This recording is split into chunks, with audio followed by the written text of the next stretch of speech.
And I did write a book called The Aquarians, which was all about dolphins. It was a 2012, apocalypse story to a degree, and dolphins know something about the Earth, the past, present, and potentially future. And dolphins and whales are Earth's masters of frequency. I mean, where we consider mostly just what we can hear with our ears and pleasing music and tones, very limited bandwidth of frequencies. Right. Most of the hearing in hertz cycles, vibrations per second, are in the hundreds to low thousands. Dolphins are relating to each other in the tens of thousands, 50, 60, 70,000 hertz, literally seeing inside of each other like an ultrasound machine. We got that idea of an ultrasound from dolphins, and they can truly see into each other. When we talk about in woo or spiritual circles, Right. transparently to each other, they literally do that.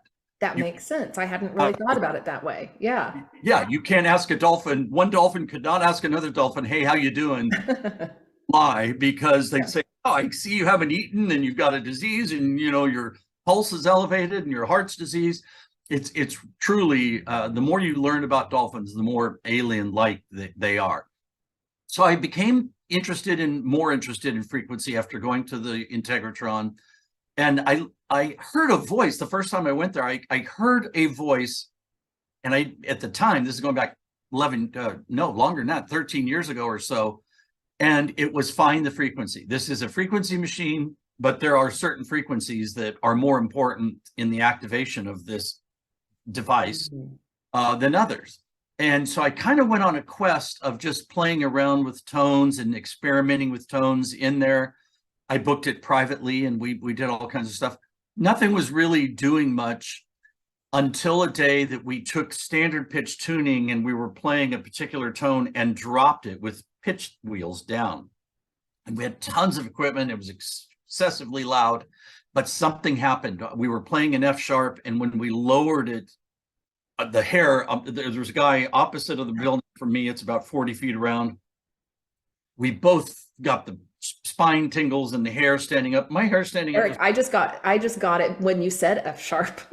Yeah, and we're like, what was that? So I realized it was in the neighborhood of F sharp, but it wasn't. But it was dropped tuning, and I wasn't even familiar with what we now call concert tuning or 432 centered tuning. Mhm.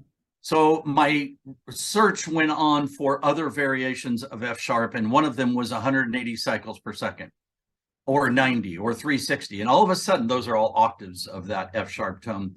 All of a sudden, there was other information that I wasn't expecting to find. If you flash a light 180 times, plants grow faster, or all these different things. So I'm like, there's something to think about. And it wasn't till maybe 2 years later, and I was in my office building. I manage an office building. I have a quote unquote real job. And I heard a clearest voice I've ever heard, like, "Hey, Eric, go into your conference room and draw a triangle on the whiteboard." And I'm like, who am I listening to? What am I doing? But I did it. And I said, I have no idea why I'm doing it. Am I done? And they said, no, play that as a tone. And I'm like, play that as a tone? How would I even do that?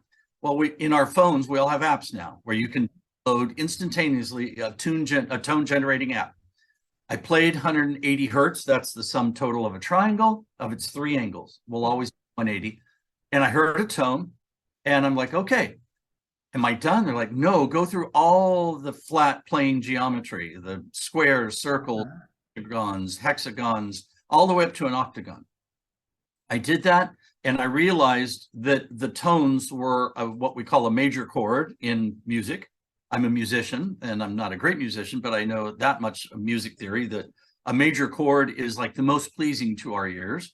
And geometry was playing, all these shapes were playing one of these three tones to build a beautiful F sharp major chord. And I'm like, wow, that is fascinating, something I want to learn more about. I ran to my computer, looked up everything I could, geometry revealing major chord harmonics or anything. There was zero.